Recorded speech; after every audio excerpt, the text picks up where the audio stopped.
నెల 27, 28 తేదీల్లో జరగాల్సిన టీడీపీ మహానాడు వాయిదా పడింది. జూన్ 4న ఎన్నికల ఫలితాల విడుదల, ప్రభుత్వాల మార్పు తదితర పరిణామాల నేపథ్యంలో పండుగలా జరగాల్సిన మహానాడు వాయిదాకు కారణంగా తెలుస్తోంది.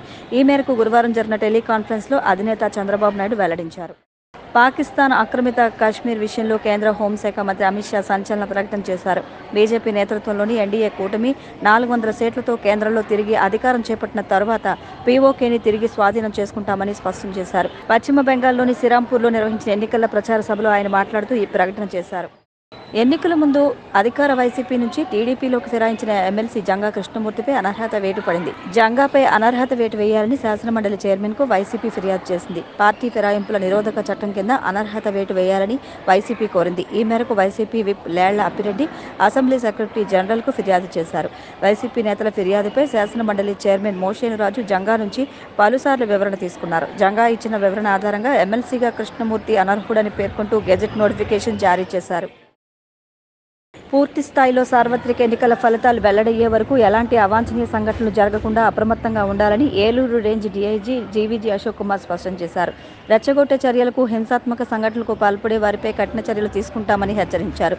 కౌంటింగ్ సందర్భంగా భద్రతా ఏర్పాట్లపై ఆయన ఎస్పీ పి జగదీష్తో కలిసి సమీక్షా సమావేశం నిర్వహించారు.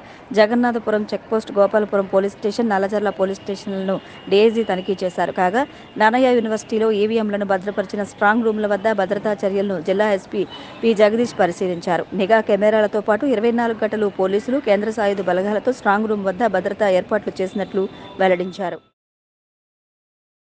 ఒక వృద్ధుడిని బ్లేడుతో బెదిరించి జేబులోని నగదు, వాచీని లాక్కున్న బ్లేడ్ బ్యాచ్కు చెందిన 3 వ్యక్తులకు 2 ఏళ్ల జైలు, 500 రూపాయల జరిమానా విధిస్తూ అదనపు జిల్లా sessions judge D. Vijay Gautam తీర్పునిచ్చారు.